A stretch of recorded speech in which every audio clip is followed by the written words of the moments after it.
Californians are avoiding these Arizona neighborhoods in 2026, and it's probably not for the reasons that you think. It's not that these areas are bad, it's that they don't match the lifestyle most people are expecting when they move here. And I see this mistake happen all the time. If you're moving to Arizona from California, there's a few areas you're probably already looking at, and a few you might want to take a second look at before you commit. Because I can't tell you how many people call me thinking they found the perfect home online. And then after one day of touring, they say, wait, this doesn't feel like what we expected. That's exactly why I'm making this video. If we haven't met yet, I'm Alejandra, a local realtor with moving to Arizona. My family and I moved here from California 10 years ago, and now I specialize in helping people make the same move. We have so many people calling us, and I absolutely love it. So if you're thinking about moving to Arizona, make sure you reach out so my team and I can help you on your move here. You can also easily connect with me by looking for the link below that says start your Arizona home search. And just to be clear, this video isn't about saying an area is bad. It's really about helping you understand the differences in lifestyle so you can choose what actually feels right for you. All right, before we jump in, I want you to think about this for a second.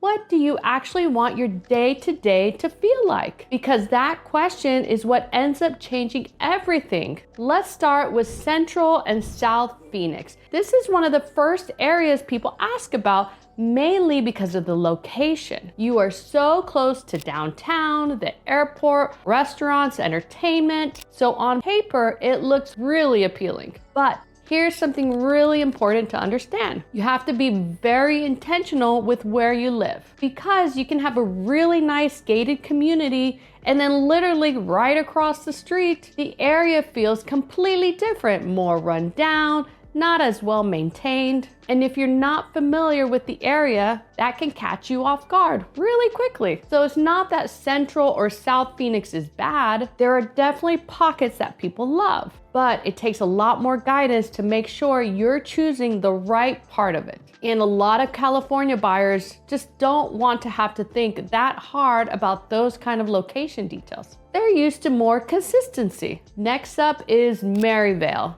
This one comes up a lot because of the price. People see how affordable it is and they think, wow, I can get so much more for my money. And that's actually true. But just like Central Phoenix, you have to be very intentional with where you live, because you can find a home that looks great online and then the surrounding area doesn't match what you expected. And that's where buyers start to hesitate. They start asking, what does it feel like to live here? Is this somewhere I feel comfortable long-term? Because for most California buyers, they're not just buying based on price. They're buying based on lifestyle, environment, peace of mind. And once they start comparing, Maryvale often ends up lower on their list. Now let's talk about South Glendale. This one really is going to depend on the buyer, because you do have proximity to lots of entertainment, sports venues, and shopping. But again, you have to be intentional with where you're buying, because there are areas that feel great and other areas nearby that feel very different. And if you're relocating and don't know the pockets, it's going to be hard to navigate that. So that's what I see happen a lot, is buyers starting to look in Glendale, but then they shift towards North Glendale or Peoria, where the neighborhoods feel more consistent, more planned, newer, nicer, more suburban feel overall. All right, next is Tolleson, and parts of Avondale come up pretty often, again, mostly because of price. And for some buyers, these areas can absolutely make sense. But for many California people relocating, this is again another area you need to be intentional with where you live, because you can find newer homes, but the surrounding area may not have the same feel as that great master plan community that you're living in. So buyers start thinking beyond just the house and asking, what would my day-to-day life look like here? Do I have parks nearby, walking paths, a strong community feel? And once they compare those factors, they often start exploring other areas in the valley. Now, Tempe is an interesting one because it's not a place people avoid. It's just not for everyone. Tempe has a lot going for it. Great location, restaurants, walkability, basically close proximity to everything. But here's something important. Even in Tempe, certain areas require you to be intentional about where you move because you've got a strong college presence, a lot of activity, and different pockets that feel very different from each other. So if you're someone who wants a lively environment, things to do, that city lifestyle, Tempe could be a great fit. But if you're looking for quiet, family-focused neighborhoods, suburban living, a lot of buyers end up choosing Chandler, Gilbert, Surprise. South Scottsdale is another area that comes up a lot. People love the idea of Scottsdale, but once they start looking, they realize the price to value conversation becomes really important here. Homes here tend to be older, really close together, and really higher price for the size. So buyers start asking, can I get more space somewhere else? And that's when they begin comparing it to other areas. Gilbert, Chandler, North Scottsdale, Litchfield Park, Surprise, more space, newer homes,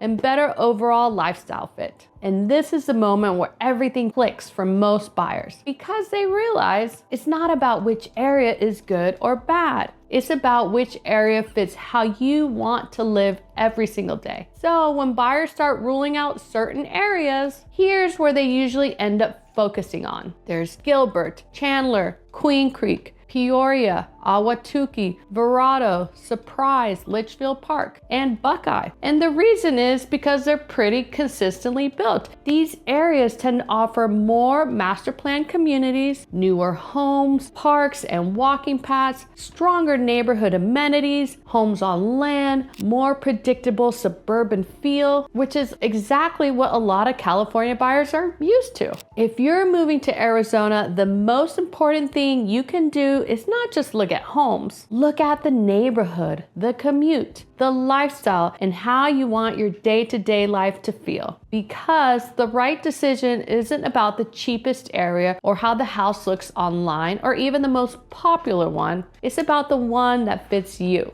If you're planning a move to Arizona and you want help figuring out which area actually fits your lifestyle, make sure you reach out. My team and I would be happy to help you. And make sure you subscribe because I share new videos every week to help you make the best move possible. Thank you so much for watching. I'll see you in the next video. Bye.